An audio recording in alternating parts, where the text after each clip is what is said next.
सबसे बड़ा दुश्मन बना सबसे बड़ा समर्थक। भारत के पक्ष में आया चीन, ट्रंप के खिलाफ खोला मोर्चा। चीन ने की भारत की रणनीतिक स्वायत्तता की तारीफ, कहा भारत से सीखे दुनिया।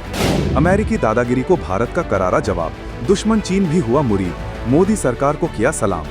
भारत की नई विदेश नीति से दुनिया में भूचाल, ट्रंप के खिलाफ भारत के सपोर्ट से ट्रंप भी हो रहे हैं हैरान। साल 2025 वैश्विक राजनीति की शतरंज पर एक ऐसी बिसात बिछी है जहां कौन किसका मोहरा है और कौन किसका बादशाह, ये कहना मुश्किल हो गया है। इसी भू राजनीतिक बवंडर के बीच भारत ने एक ऐसा कदम उठाया जिसने वॉशिंगटन के सत्ता के गलियारों से लेकर बीजिंग के बंद दरवाजों तक एक साथ हलचल मचा दी। ये वो समय था जब डोनाल्ड ट्रंप अपनी वापसी के साथ ही पूरी दुनिया पर अपना दबदबा कायम करने की कोशिश कर रहे थे। वो अपनी अमेरिका फर्स्ट की नीति को अमेरिका ओनली की दादागिरी में बदल देना चाहते थे, लेकिन इस बार उनका पाला एक ऐसे भारत से पड़ा था जो किसी भी दबाव के आगे सिर झुकाने के लिए तैयार नहीं था। ट्रंप ने भारत को प्रतिबंधों की खुली चेतावनी दी, सोशल मीडिया पर धमकियों की बौछार की और आर्थिक सर्वनाश का डर दिखाया, लेकिन भारत ने ठीक वही किया जो उसके स्वाभिमान और राष्ट्रीय हित के लिए जरूरी था। भारत ने न केवल अमेरिकी फरमान को मानने से इनकार किया, बल्कि एक ऐसी कूटनीतिक सर्जिकल स्ट्राइक की कि उसका सबसे बड़ा रणनीतिक प्रतिद्वंदी चीन भी उसकी तारीफ करने पर मजबूर हो गया। जी हां, आपने सही सुना। ट्रंप के खिलाफ चीन ने न केवल भारत की विदेश नीति का लोहा माना, बल्कि खुलकर उसका समर्थन करके पूरी दुनिया को सकते में डाल दिया है। हम आपको इस हैरत अंगेज खबर की पूरी कहानी बताएंगे, तो हमारे साथ बने रहिएगा। और इस पूरे घटनाक्रम पर आपकी क्या राय है, हमें कमेंट्स में जरूर बताइएगा। अमेरिकी धमकी का धुआं धुआं, जब भारत ने कहा हम अपना फैसला खुद करेंगे। अब उस कहानी की परतें खोलते हैं जिसने दुनिया की एकमात्र सुपर पावर अमेरिका को भी आत्ममंथन के लिए मजबूर कर दिया। हुआ ये कि डोनाल्ड ट्रंप ने पूरी दुनिया के सामने भारत को एक अल्टीमेटम दिया। धमकी ये थी कि अगर भारत ने अपने पुराने और भरोसेमंद दोस्त रूस से कच्चा तेल खरीदना बंद नहीं किया, तो अमेरिका उस पर ऐसे आर्थिक प्रतिबंध लगाएगा कि भारत की अर्थव्यवस्था चरमरा जाएगी।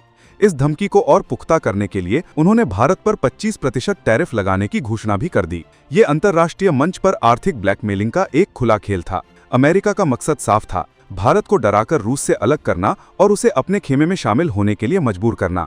ट्रंप ने तो यहां तक दावा कर दिया था कि भारत उनकी धमकी से डर गया है और अब रूस से तेल नहीं खरीदेगा। लेकिन पर्दे के पीछे एक ऐसी स्क्रिप्ट लिखी जा रही थी जिसकी भनक शायद अमेरिकी खुफिया तंत्र को भी नहीं लगी। भारत की मोदी सरकार ने इस मुद्दे पर एक रणनीतिक चुप्पी बनाए रखी, लेकिन अंदर खाने एक ऐतिहासिक फैसला लिया जा रहा था। जब रॉयटर्स जैसी विश्व प्रसिद्ध समाचार एजेंसी ने भारतीय अधिकारियों से इस बारे में पूछा, तो जो जवाब मिला वो अमेरिका के गाल पर एक कूटनीतिक तमाचे जैसा था। भारत ने स्पष्ट किया कि उसकी ऊर्जा साझेदारी रणनीतिक और दीर्घकालिक है, जिसे किसी के कहने पर एक झटके में नहीं तोड़ा जा सकता। न्यूयॉर्क टाइम्स ने भी जब इस खबर की पुष्टि की, तो भारत के 2 वरिष्ठ अधिकारियों ने साफ कहा कि रूस से तेल आयात करने की नीति में कोई बदलाव नहीं किया गया है और सरकार ने तेल कंपनियों को ऐसा कोई निर्देश नहीं दिया है। ये सिर्फ एक बयान नहीं था, ये 2025 के नए भारत का घोषणा पत्र था। ये पहली बार था जब भारत ने अमेरिकी दबाव को इस तरह खुले तौर पर चुनौती दी थी। ये मामला सिर्फ तेल के नहीं था, ये भारत के राष्ट्रीय स्वाभिमान और उसकी संप्रभुता का था। भारत ने दुनिया को ये दिखा दिया कि वो अब किसी भी महाशक्ति का पिछलग्गू नहीं, बल्कि अपने फैसले खुद लेने वाली एक स्वतंत्र शक्ति है। सिर्फ दोस्ती नहीं, ये है भारत फर्स्ट की रणनीति। अमेरिकी दबाव को खारिज करने के पीछे के 3 महाकारण। अब सवाल ये उठता है कि आखिर भारत ने अमेरिका जैसी महाशक्ति से सीधे टकराने का इतना बड़ा जोखिम क्यों उठाया? क्या यह सिर्फ रूस से दोस्ती निभाने का मामला था, या इसके पीछे कोई गहरी और सोची समझी रणनीति थी? इसका जवाब भारत फर्स्ट नीति के 3 महास्तंभों में छिपा है। पहला स्तंभ, आर्थिक सुरक्षा का कवच। भारत अपनी जरूरत का 85% से ज्यादा तेल बाहर से खरीदता है। ऐसे में रूस से बाजार भाव से काफी सस्ता मिलने वाला तेल भारतीय अर्थव्यवस्था के लिए किसी संजीवनी से कम नहीं। सस्ता तेल यानी देश के अरबों डॉलर की बचत, पेट्रोल डीजल की कीमतों पर नियंत्रण और महंगाई पर लगाम। ये भारत के विदेशी मुद्रा भंडार के लिए एक अभेद्य कवच का काम करता है। दूसरा स्तंभ, रणनीतिक आत्मनिर्भरता का ब्रह्मास्त्र। हर देश युद्ध या वैश्विक आपदा जैसे बुरे वक्त के लिए तेल का एक विशाल भंडार बनाकर रखता है, जिसे स्ट्रैटेजिक पेट्रोलियम रिजर्व कहते हैं।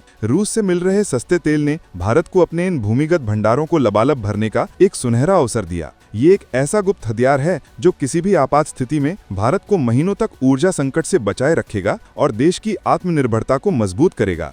तीसरा स्तंभ, वैश्विक मंच पर संतुलन की शक्ति। भारत दुनिया को यह स्पष्ट संदेश देना चाहता था कि वह किसी एक गुट का हिस्सा बनकर अपनी रणनीतिक स्वायत्तता को दांव पर नहीं लगाएगा। वह अमेरिका का भी दोस्त रहेगा और रूस के साथ अपनी दशकों पुरानी साझेदारी का सम्मान भी करेगा। भारत की कूटनीतिक बुद्धिमत्ता इसी बात में थी कि उसने G7 देशों द्वारा लगाई गई $60 प्रति बैरल की मूल्य सीमा का भी उल्लंघन नहीं किया। भारत ने रूस से तेल उस सीमा से भी कम कीमत पर खरीदा, यानी भारत ने अंतर्राष्ट्रीय नियमों का मान भी रख लिया और अपने राष्ट्रीय हितों की रक्षा भी कर ली। लेकिन इस पूरी कहानी का सबसे बड़ा क्लाइमैक्स तो तब आया जब इस खेल में चीन की एंट्री हुई।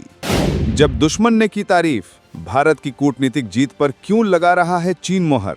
ठीक उसी वक्त जब दुनिया की निगाहें दिल्ली और वॉशिंगटन के तनाव पर टिकी थीं, बीजिंग से एक ऐसी आवाज आई जिसने सबको चौंका दिया। जिस चीन के साथ भारत का सीमा पर तनाव चलता रहता है, वही चीन इस मुद्दे पर भारत की ढाल बनकर खड़ा हो गया। चीन की कम्युनिस्ट पार्टी के सरकारी अखबार ग्लोबल टाइम्स ने भारत की विदेश नीति की शान में कसीदे पढ़े। ग्लोबल टाइम्स ने सिंघुआ विश्वविद्यालय के एक प्रमुख विशेषज्ञ क़ियान फेंग का हवाला देते हुए लिखा कि भारत का यह कदम उसके आर्थिक हितों और एक स्वतंत्र विदेश नीति के प्रति उसकी गहरी प्रतिबद्धता को दर्शाता है।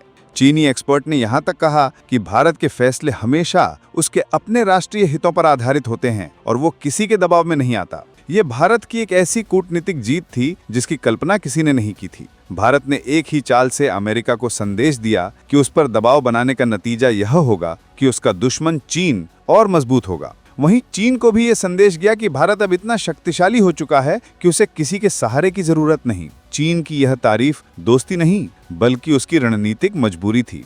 चीन कभी नहीं चाहेगा कि भारत जैसा विशाल देश पूरी तरह से अमेरिकी खेमे में चला जाए। भारत ने स्थिति का फायदा उठाते हुए खुद को एक ऐसी ध्रुवीय शक्ति के रूप में स्थापित कर दिया जिसकी परिक्रमा करने के लिए अब दोनों महाशक्तियां मजबूर होंगी। ट्रंप की धमकी, भारत का निडर जवाब और चीन की अप्रत्याशित तारीफ, इस एक घटना ने वैश्विक राजनीति के समीकरणों को हमेशा के लिए बदल दिया है। इसने साबित कर दिया है कि भारत अब अपनी तकदीर खुद लिखने वाली एक वैश्विक महाशक्ति है। तो आप इस नए भारत की विदेश नीति के बारे में क्या सोचते हैं? क्या अमेरिकी दबाव को दरकिनार कर रूस से तेल खरीदने का भारत का फैसला सही था? और क्या चीन की इस तारीफ पर भरोसा किया जा सकता है या ये ड्रैगन की कोई नई चाल है? अपने विचार कमेंट सेक्शन में हमारे साथ जरूर साझा करें।